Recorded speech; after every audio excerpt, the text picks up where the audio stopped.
श्रद्धयाग्निः समिध्यते श्रद्धया हूयते हविः श्रद्धां भगस्य मूर्धनि वचसा वेदयामसि। नमस्ते जी। ए ही संस्कृतम शिक्षे मही में आप सभी का हार्दिक स्वागत है। आशा करती हूँ आप सब कुशल होंगे, स्वस्थ होंगे, संस्कृत की आवृत्ति करते हुए, संस्कृत का व्यवहार में प्रयोग करते हुए संस्कृत का आनंद ले रहे होंगे। आइए नई कक्षा आरंभ करने से पहले पिछली कक्षा की हम आवृत्ति कर लेते हैं।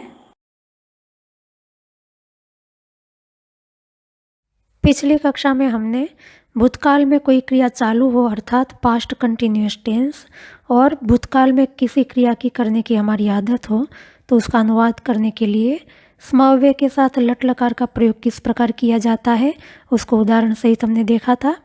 साथ में हमने ऋकारांत पुल्लिंग पितृ शब्द और तदनुसार चलने वाले अन्य शब्द, ऋकारांत स्त्रीलिंग मातृ शब्द और तदनुसार चलने वाले अन्य शब्द तथा ऋकारांत स्त्रीलिंग स्वसी शब्द के रूप भी देखे थे। आइए अब हम अपनी अगली कक्षा की ओर आगे बढ़ते हैं। हमने 45वीं कक्षा में तवतु प्रत्ययान्त के बारे में विस्तार से समझा था। तवतु प्रत्यय का प्रयोग कब किया जाता है, किस अर्थ में किया जाता है, किस प्रकार किया जाता है, उसको अच्छी तरह से देखा था। तवतु प्रत्ययान्त शब्द का प्रयोग हमने क्रिया के रूप में किया था। जैसे वाक्य आपके सामने है, आनंदः वेदम पठितवान। तो पठितवान यह क्रिया है और तवतु प्रत्ययान्त क्रिया है। आइए आज देखते हैं तवतु प्रत्ययान्त क्रिया का विशेषण के रूप में प्रयोग किस प्रकार किया जाता है। हमने 45वीं कक्षा में देखा था कि तवतु प्रत्ययान्त क्रिया के लिंग विभक्ति वचन हमेशा कर्ता के अनुसार चलते हैं, अर्थात जो लिंग विभक्ति वचन कर्ता में आते हैं वही लिंग विभक्ति वचन तवतु प्रत्ययान्त क्रिया में आते हैं। यही नियम जब तवतु प्रत्ययान्त क्रिया विशेषण के रूप में प्रयोग की जाएगी तब लगेगा, क्योंकि तवतु प्रत्ययान्त क्रिया हमेशा कर्ता का विशेषण बनती हैं, अर्थात जिस क्रिया से धातु से तवतु प्रत्यय आता है उस धातु का क्रिया का जो कर्ता है उस कर्ता का ही एक तवतु प्रत्ययान्त शब्द विशेषण के रूप में प्रयोग किया जाता है। अतः तवतु प्रत्ययान्त क्रिया का कर्ता हमेशा तवतु प्रत्ययान्त क्रिया का विशेष्य रहेगा और तवतु प्रत्ययान्त क्रिया उसकी विशेषण होगी। अतः विशेष्य विशेषण के नियम के अनुसार तवतु प्रत्ययान्त क्रिया के कर्ता में जो लिंग विभक्ति वचन होंगे वही लिंग विभक्ति वचन तवतु प्रत्ययान्त क्रिया में भी आएंगे। आइए वाक्य से समझते हैं किस प्रकार विशेषण के रूप में तवतु प्रत्ययान्त शब्दों का प्रयोग करना है। हमने 45वीं कक्षा में देखा था कि आनंद ने वेद पढ़ा, उसका अनुवाद किया था आनंदः वेदम पठितवान। तो पठितवान ये एक तवतु प्रत्ययान्त क्रिया है। अब हमारा वाक्य है, वेद पढ़ा हुआ आनंद मंत्रों का उच्चारण बहुत अच्छा करता है। इस वाक्य में उच्चारण करने वाला कौन है? आनंद है। पर कैसा आनंद? पढ़ा हुआ आनंद, अर्थात पढ़ा हुआ जो है वो आनंद का विशेषण है। अब पढ़ा हुआ शब्द भूतकाल को बता रहा है कि आनंद ने पढ़ने की क्रिया कर ली है। पढ़ा हुआ इसमें जो पठन क्रिया है उसका कर्ता आनंद है। तो पढ़ा हुआ यह क्रिया अपने ही कर्ता के विशेषण के रूप में यहाँ पर प्रयोग की गई है। तो ऐसी भूतकालीन क्रिया के अनुवाद के लिए हमें तवतु प्रत्ययान्त शब्द का प्रयोग करना होता है। तो पढ़ा हुआ इसका अनुवाद करने के लिए हमें पठ धातु तवतु प्रत्ययान्त शब्द पठितवत का प्रयोग करना है। अब देखना है कि किस लिंग विभक्ति वचन का प्रयोग करना है। तो क्योंकि पढ़ा हुआ यह विशेषण है और आनंद उसका विशेष्य है तो यहाँ पर भी विशेष्य विशेषण का नियम लागू होगा। जो लिंग विभक्ति वचन विशेष्य आनंद में है वही लिंग विभक्ति वचन विशेषण पढ़ा हुआ इसमें आएंगे। तो अब देखना है कि आनंद के लिंग विभक्ति वचन क्या है। आनंद अकारांत पुल्लिंग शब्द है। उच्चारण करने की क्रिया का कर्ता होने से हमें प्रथमा विभक्ति एक वचन का प्रयोग करना है। तो विशेष्य आनंद में पुल्लिंग प्रथमा विभक्ति एक वचन का प्रयोग होगा। अतः पढ़ा हुआ इसका भी अनुवाद करते समय हमें पुल्लिंग प्रथमा विभक्ति एक वचन का प्रयोग करना होगा। तो पठितवत पुल्लिंग प्रथमा विभक्ति एक वचन में रूप बनता है पठितवान। अतः पढ़ा हुआ आनंद इसका अनुवाद होगा पठितवान आनंदः। अब शेष वाक्य का अनुवाद करेंगे। क्या पढ़ा हुआ? वेद पढ़ा हुआ। तो पढ़ने की क्रिया का वेद कर्मकारक है। कर्मकारक होने से हमें द्वितीय विभक्ति का प्रयोग करना होगा। उच्चारण करने के लिए उच्चारी धातु का प्रयोग होता है, पाठी के समान इसके रूप चलते हैं। उच्चारण करने वाला क्योंकि आनंद है, अतः उच्चारी धातु प्रथम पुरुष एकवचन का हमें प्रयोग करना होगा। किसका उच्चारण करता है? मंत्रों का। तो मंत्र कर्मकारक है, कर्मकारक होने से द्वितीय विभक्ति का प्रयोग करना है और संख्या में बहुत होने से हमें बहुवचन का प्रयोग करना होगा। कैसा उच्चारण करता है? बहुत अच्छा। तो बहुत और अच्छा ये दोनों क्रिया की विशेषता बताते हैं, अतः दोनों ही क्रिया विशेषण हैं। बहुत का अनुवाद करने के लिए हमें बहु इस प्रातिपदिक का प्रयोग करना है। क्रिया विशेषण में नपुंसकलिंग द्वितीय विभक्ति एकवचन का प्रयोग किया जाता है, अतः हमें बहु के रूप नपुंसकलिंग वस्तु के अनुसार चलाने हैं। द्वितीय विभक्ति एकवचन में रूप बनेगा बहु। अच्छा इसका अनुवाद करने के लिए अव्यय है सम्यक, अतः संपूर्ण वाक्य का अनुवाद होगा वेदम पठितवान आनंदः मंत्रान बहु सम्यक उच्चारयति। आगे वाक्य है कल भोजन करते समय मुझ पर दाल गिरी। इसका अनुवाद हमने किया था यह भोजन काले मई सूपः पतितवान। अब वाक्य है मुझ पर गिरी हुई दाल माँ ने पोंछी। इस वाक्य में देखें क्या गिरा हुआ है? दाल गिरी हुई है।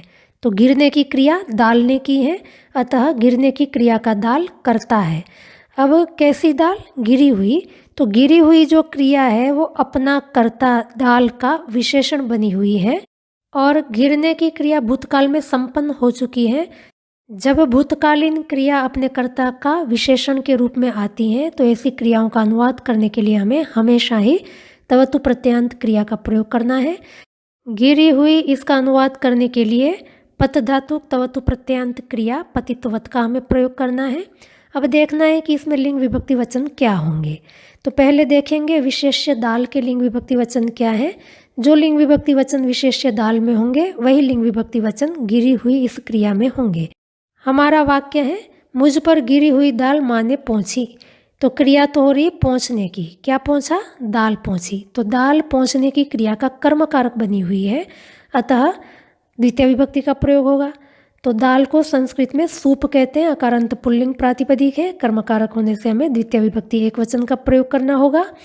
तो दाल का अनुवाद करने के लिए हमें पुल्लिंग द्वितीय विभक्ति एकवचन का प्रयोग करना है, अतः उसका विशेषण गिरी हुई इसका भी अनुवाद करने के लिए हमें पुल्लिंग द्वितीय विभक्ति एकवचन का प्रयोग करना होगा।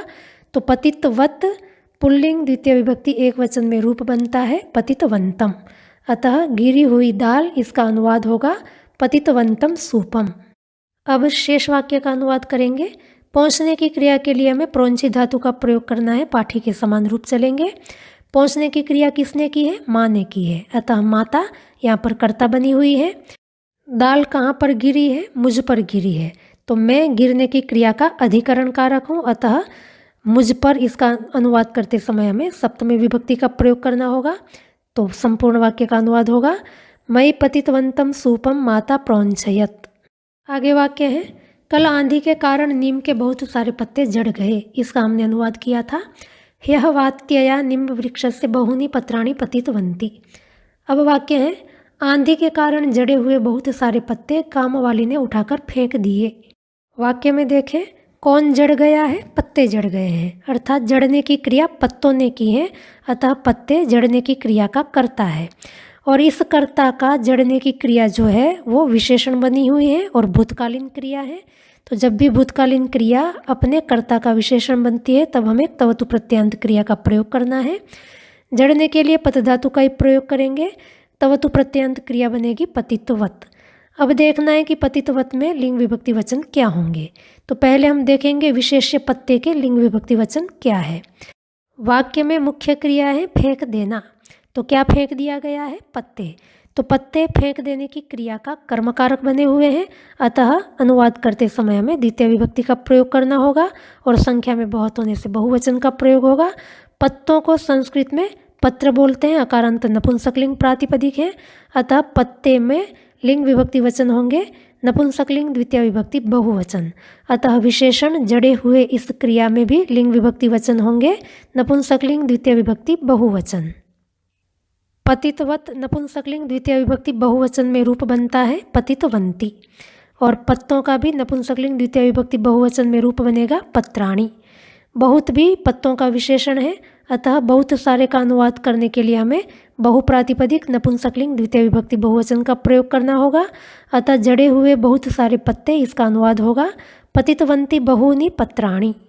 अब शेष वाक्य का अनुवाद करेंगे। मुख्य क्रिया है फेंक देना। फेंक देने के लिए क्षिप धातु का प्रयोग होता है। भूतकाल होने से हम लंग लकार का प्रयोग करेंगे। किसने फेंक दिया? कामवाली ने। कामवाली को संस्कृत में कर्मकरी कहते हैं। इकारांत स्त्रीलिंग प्रातिपदिक है। कर्ता कारक होने से अनुवाद करते समय हमें प्रथमा विभक्ति का प्रयोग करना होगा। उठाकर, उठाकर का अनुवाद करने के लिए हमें उत्पूर्वक स्था धातु का प्रयोग करना है। उत्पूर्वक स्था धातु क्योंकि उपसर्ग सहित है, अतः हमें ल्यप प्रत्यय का प्रयोग करना होगा। उत्पूर्वक स्था धातु ल्यप प्रत्ययांत रूप बनता है उत्थाप्य। पत्ते के जड़ने का कारण है आंधी, तो आंधी का अनुवाद करते समय हमें तृतीय विभक्ति का प्रयोग करना होगा। संपूर्ण वाक्य का अनुवाद होगा वात्यया पतितवंती बहूनि पत्राणि कर्मकरी उत्थाप्याक्षिपत। वाक्य में आप देखें कर्मकरी और उत्थाप्य, यहाँ पर दोनों के बीच में यण संधि संभव है। यण संधि करने पर वाक्य बनेगा वात्यया पतितवंती बहूनि पत्राणि कर्मकर्युत्थाप्याक्षिपत। आगे वाक्य है चंपा और चमेली ने लौकी उबालकर बाद में तड़का लगाया। इसका अनुवाद किया था चंपा चमेली चालाभुम क्वाथयित्वा पश्चात भावित वत्यौ। अब वाक्य है लौकी का तड़का लगाई हुई चंपा और चमेली को ताई ने हाथ रुमाल दिया। वाक्य में तड़का लगाने वाली कौन है? चंपा और चमेली। तो चंपा और चमेली तड़का लगाने की क्रिया की कर्ता हैं और चंपा और चमेली कैसी हैं? तड़का लगाई हुई है, अर्थात भूतकालीन तड़का लगाने की जो क्रिया है वो अपने कर्ता चंपा और चमेली का विशेषण बनी हुई है। अतः इसका अनुवाद करते समय हमें तवतु प्रत्ययांत क्रिया का प्रयोग करना होगा। तड़का लगाने के लिए भावी धातु का प्रयोग किया जाता है, अतः भावी धातु तवतु प्रत्ययांत रूप बनता है भावितवत। अब हमें देखना है भावितवत के लिंग विभक्ति वचन क्या होंगे। पहले देखते हैं चंपा और चमेली के लिंग विभक्ति वचन क्या है। तो वाक्य में मुख्य क्रिया है देना। देने की क्रिया हो रही है, हाथ रुमाल दिया जा रहा है। किसको दिया जा रहा है? चंपा और चमेली को। तो चंपा और चमेली देने की क्रिया की संप्रदान कारक है, अतः अनुवाद करते समय हमें चतुर्थी विभक्ति का प्रयोग करना होगा। क्योंकि चंपा भी संख्या में एक है और चमेली भी संख्या में एक है, अतः अनुवाद करते समय हम चतुर्थी विभक्ति एक वचन का प्रयोग करेंगे। किंतु दोनों मिलकर के क्योंकि दो हो जाते हैं, अतः विशेष्य के लिंग विभक्ति वचन हो जाएंगे स्त्रीलिंग चतुर्थी विभक्ति द्विवचन। अतः विशेषण तड़का लगाई हुई उसका भी अनुवाद करते समय हमें स्त्रीलिंग चतुर्थी विभक्ति द्विवचन का प्रयोग करना होगा। अब भावितवत का स्त्रीलिंग में रूप बनता है भावितवती, अतः चतुर्थी विभक्ति द्विवचन में रूप बनेगा भावितवतीभ्याम। अतः तड़का लगाई हुई चंपा और चमेली को इसका अनुवाद होगा भावितवतीभ्याम चंपायै चमेल्यै च। शेष वाक्य का अनुवाद करेंगे।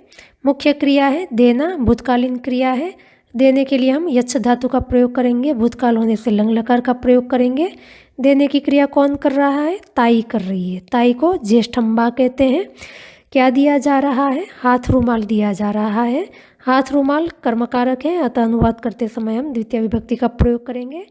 हाथ रुमाल को संस्कृत में करवस्त्र कहते हैं। अकारांत नपुंसकलिंग प्रातिपदिक है। और तड़का लगाया हुआ है किसका? लौकी का। तो लौकी तड़का लगाने की क्रिया का कर्मकारक है, अतः अनुवाद करते समय हमें द्वितीय विभक्ति का प्रयोग करना होगा। लौकी को संस्कृत में अलाबू कहते हैं। संपूर्ण वाक्य का अनुवाद होगा अलाबूम भावितवतीभ्याम चंपायै चमेल्यै च ज्येष्ठंबा करवस्त्रम अयच्छत। एक और वाक्य देख लेते हैं। बुआ गर्म कपड़े खरीदने के लिए भाभी के साथ बाजार गई। इसका अनुवाद होगा पितृश्वसा उष्ण वस्त्राणि क्रेतुम भ्रातृजायया सह विपणिम गतवती। अब वाक्य है भाभी के साथ बाजार गई हुई बुआ का पर्स ठग ने ठग लिया। वाक्य में गई हुई इस क्रिया का कर्ता है बुआ, और बुआ कैसी है? गई हुई है। तो गई हुई अर्थात भूतकालीन गमन क्रिया अपने ही कर्ता बुआ के विशेषण के रूप में आई है। तो गई हुई का अनुवाद करने के लिए हमें गम धातुक तवतु प्रत्ययांत शब्द का प्रयोग करना होगा। गम धातुक तवतु प्रत्ययांत शब्द है गतवत। अब गतवत के लिंग विभक्ति वचन क्या होंगे उसके लिए आइए देखते हैं बुआ के लिंग विभक्ति वचन क्या है। वाक्य में बुआ का संबंध पर्स के साथ है, अतः बुआ का अनुवाद करने के लिए हमें षष्ठी विभक्ति एक वचन का प्रयोग करना होगा। बुआ को संस्कृत में पितृ श्वश्री कहते हैं, स्त्रीलिंग प्रातिपदिक है। अतः विशेष्य बुआ का लिंग विभक्ति वचन है, स्त्रीलिंग षष्ठी विभक्ति एक वचन। अतः विशेषण गई हुई इस क्रिया का भी लिंग विभक्ति वचन होगा, स्त्रीलिंग षष्ठी विभक्ति एक वचन। अब गतवत का स्त्रीलिंग में रूप बनता है गतवती, षष्ठी विभक्ति एक वचन में रूप बन जाएगा गतवत्याः। और पितृश्वश्री का भी स्त्रीलिंग षष्ठी विभक्ति एक वचन में रूप बनता है पितृश्वसुः। अतः गई हुई बुआ का अनुवाद होगा गतवत्याः पितृश्वसुः। आइए अब शेष वाक्य का अनुवाद देखते हैं। वाक्य में मुख्य क्रिया है ठग लिया, ठग लेना। इसके लिए संस्कृत में वंच धातु का प्रयोग होता है, रूप इसके पठ के समान ही चलते हैं। भूतकालीन क्रिया होने से हमें लंग लकार का प्रयोग करना होगा। किसने ठगा? ठग ने ठगा। तो ठगने की क्रिया का कर्ता है ठग। ठग को संस्कृत में वंचक कहते हैं, अकारांत पुल्लिंग प्रातिपदिक है। क्या ठगा है? पर्स ठगा है। तो पर्स ठगने की क्रिया का कर्मकारक है। पर्स को संस्कृत में वनिता स्यूत कहते हैं, अकारांत नपुंसकलिंग प्रातिपदिक है। अनुवाद करते समय हमें द्वितीय विभक्ति का प्रयोग करना होगा। अब बुआ गई है, कहाँ गई है? बाजार गई है। बाजार गमन क्रिया का गम्य स्थान होने से हमें अनुवाद करते समय द्वितीय विभक्ति का प्रयोग करना है। किसके साथ गई है? भाभी के साथ। साथ का अनुवाद करने के लिए हम सह अव्यय का प्रयोग करेंगे, और सह अव्यय का संबंध जिसके साथ होता है उसमें तृतीय विभक्ति का प्रयोग होता है। तो भाभी का अनुवाद करते समय हमें तृतीय विभक्ति का प्रयोग करना होगा। भाभी को संस्कृत में भ्रातृजाया कहते हैं, अतः संपूर्ण वाक्य का अनुवाद होगा भ्रातृजायया सह विपणीं गतवत्याः पितृश्वसुः वनिता स्यूतं वंचकः अवंचत। आशा करती हूँ अब आपको अच्छी तरह से समझ में आ गया होगा कि तवतु प्रत्ययान्त क्रियाएं कब विशेषण के रूप में प्रयोग की जाती हैं और किस प्रकार उसके लिंग विभक्ति वचन का निर्धारण होता है। तो आप अधिक से अधिक तवतु प्रत्ययान्त क्रियाओं का मुख्य क्रिया के रूप में और विशेषण के रूप में दोनों ही तरह से प्रयोग करें, जिससे कि आपका अभ्यास हो जाए, आपके लिए एक तवतु प्रत्ययान्त क्रिया सहज हो जाए। आइए आज पंचमी विभक्ति का एक नया नियम देखते हैं। द्वितीय विभक्ति के नियम में हम देख चुके हैं कि के विना इसका अनुवाद करने के लिए संस्कृत में विना अथवा अंतरेण इन दो में से किसी भी अव्यय का प्रयोग हो सकता है। आज इसके साथ तीसरा अव्यय भी जोड़ देंगे, रिते। रिते का अर्थ भी होता है के विना, पर रिते और विना अव्यय का जब प्रयोग करेंगे तो इनसे संबंधित शब्द में पंचमी विभक्ति का प्रयोग करना होता है। विना में हमने देखा था कि द्वितीय विभक्ति का भी प्रयोग कर सकते हैं, तृतीय विभक्ति का भी प्रयोग कर सकते हैं, और विना के साथ हम पंचमी विभक्ति का भी प्रयोग कर सकते हैं। अंतरेण अव्यय का यदि हम प्रयोग करेंगे तो हम केवल द्वितीय विभक्ति का ही प्रयोग करेंगे, पर रिते अव्यय का प्रयोग करेंगे तब संबंधित शब्द में हमें पंचमी विभक्ति का प्रयोग करना होगा। आइए वाक्य से समझते हैं और स्पष्ट हो जाएगा। वाक्य है, मक्खन के बिना बाजरे की रोटी कैसे खाऊं। अब वाक्य में के बिना शब्द का प्रयोग हुआ है। इसका अनुवाद करने के लिए हमारे पास अब तीन शब्द हैं, रिते, विना, अंतरेण। अब इन तीन में से हम सबसे पहले रिते और विना का प्रयोग करते हैं, साथ में हम पंचमी विभक्ति का प्रयोग करेंगे। तो के विना का संबंधित शब्द है मक्खन। मक्खन के साथ के बिना का संबंध है, अतः मक्खन का अनुवाद करते समय हमें पंचमी विभक्ति का प्रयोग करना होगा। मक्खन को संस्कृत में नवनीत कहते हैं, अकारांत नपुंसकलिंग प्रातिपदिक है। पंचमी विभक्ति एक वचन में रूप बनेगा नवनीतात। तो मक्खन के बिना इसका अनुवाद होगा नवनीतात रिते विना वा। शेष वाक्य का अनुवाद करेंगे, बाजरे की रोटी कैसे खाऊं। खाने के लिए हम खाद्य धातु का प्रयोग करेंगे। हम ये देख चुके हैं कि खाऊं, जाऊं, आऊं, करूं, इस प्रकार की वाक्य रचना में हमें लोट लकार का प्रयोग करना होता है, तो हम यहाँ लोट लकार का प्रयोग करेंगे। कर्ता यद्यपि वाक्य में साक्षात पड़ा हुआ नहीं है, पर वाक्य से स्पष्ट पता चलता है कि कर्ता यहाँ पर मैं हूँ, अतः हमें क्रिया उत्तम पुरुष एक वचन की प्रयोग करनी होगी। कैसे का अनुवाद करने के लिए कथम अव्यय का प्रयोग करेंगे। क्या खाने की बात हो रही है? रोटी। तो रोटी खाद्य क्रिया की कर्मकारक होने से हमें अनुवाद करते समय द्वितीय विभक्ति का प्रयोग करना है। किसकी रोटी है? बाजरे की। तो बाजरे का रोटी के साथ संबंध है, अतः अनुवाद करते समय हम षष्ठी विभक्ति का प्रयोग करेंगे। बाजरे को संस्कृत में वर्जरी कहते हैं, इकारांत स्त्रीलिंग प्रातिपदिक है, अतः संपूर्ण वाक्य का अनुवाद होगा नवनीतात रिते विना वा वर्जर्याः रोटिकां कथम खादानी। यदि हम के बिना का अनुवाद करने के लिए विना और अंतरेण अव्यय का प्रयोग करेंगे तो उसके साथ संबंधित शब्द में हमें द्वितीय विभक्ति का प्रयोग करना है, तब इस वाक्य का अनुवाद होगा नवनीतम विना अंतरेण वा वर्जर्याः रोटिकां कथं खादानि। विना के साथ संबंधित शब्द में तृतीय विभक्ति का भी प्रयोग हो सकता है। यदि हम तृतीय विभक्ति का प्रयोग करेंगे तब वाक्य का अनुवाद होगा नवनीतेन विना वर्जर्याः रोटिकां कथं खादानि। तीनों वाक्यों का अर्थ एक ही है। तो आप देख सकते हैं यदि हम के विना का अनुवाद करने के लिए ऋते अव्यय का प्रयोग करेंगे तो हमको संबंधित शब्द में पंचमी विभक्ति का प्रयोग करना है। यदि हम के विना का अनुवाद करने के लिए विना अव्यय का प्रयोग करते हैं तो हम संबंधित शब्द में द्वितीय विभक्ति, तृतीय विभक्ति, पंचमी विभक्ति तीनों में से किसी का भी प्रयोग कर सकते हैं। और यदि के विना का अनुवाद करने के लिए हम अंतरेण अव्यय का प्रयोग करते हैं तो हमें संबंधित शब्द में द्वितीय विभक्ति का प्रयोग करना होगा। तो आप इस बात को अच्छी तरह से याद रख लें। आइए एक वाक्य और देखते हैं। ज्ञान के बिना मुक्ति नहीं है। पहले के बिना का अनुवाद करने के लिए हम ऋते अथवा विना दो में से किसी भी एक अव्यय का प्रयोग करेंगे, तब संबंधित शब्द ज्ञान में हमें पंचमी विभक्ति का प्रयोग करना होगा। ज्ञान को संस्कृत में भी ज्ञान ही कहते हैं, अकारांत नपुंसकलिंग प्रातिपदिक है, अतः ज्ञान के बिना इसका अनुवाद होगा ज्ञानात ऋते विना वा। शेष वाक्य है मुक्ति नहीं है। इसका अनुवाद करते समय हे क्रिया का अनुवाद करने के लिए अस धातु का प्रयोग करना है, नहीं का अनुवाद करने के लिए हमें न अव्यय का प्रयोग करना है। और मुक्ति को संस्कृत में मुक्ति ही कहते हैं, इकारांत स्त्रीलिंग प्रातिपदिक है, मति के समान इसके रूप चलेंगे। हे क्रिया का कर्ता है, अतः अनुवाद करते समय हमें प्रथमा विभक्ति का प्रयोग करना है। तो संपूर्ण वाक्य का अनुवाद होगा ज्ञानात ऋते विना वा मुक्ति ही नास्ति। यदि के विना का अनुवाद करने के लिए विना अथवा अंतरेण इन अव्यय का प्रयोग करेंगे तब संबंधित शब्द ज्ञान में हमें द्वितीय विभक्ति का प्रयोग करना होगा। तब वाक्य का अनुवाद होगा ज्ञानम विना अंतरेण वा मुक्ति ही नास्ति। और जब हम विना का प्रयोग करेंगे और संबंधित शब्द में तृतीय विभक्ति का प्रयोग करेंगे तब वाक्य का अनुवाद होगा ज्ञानेन विना मुक्ति ही नास्ति। यह बहुत प्रसिद्ध शास्त्रीय वाक्य है। शास्त्रों के अंदर ये वाक्य इस प्रकार से मिलता है ऋते ज्ञानान्न मुक्ति ही। तो आप यहाँ पर देखें ऋते अव्यय का प्रयोग हुआ है और ज्ञान में पंचमी विभक्ति है, ज्ञानात शब्द है, पर न के कारण तकार को नकार हो गया है। ये संधि का नियम है जो अभी आपको सिखाया नहीं गया। बाकी ये वाक्य है ऋते ज्ञानात न मुक्ति ही। तो नियम अत्यंत सरल है, आपको समझ में आ ही गया होगा। जितना हो सके उतना ज़्यादा अभ्यास करें जिससे कि आपके लिए सारे नियम सहज हो जाएं। तो आज का पाठ यहीं तक रखते हैं। यदि आपको समझने में कहीं कोई कठिनाई आई हो तो आप हमें अवश्य पूछें। आपकी समस्याओं का समाधान करने का हम अवश्य प्रयास करेंगे।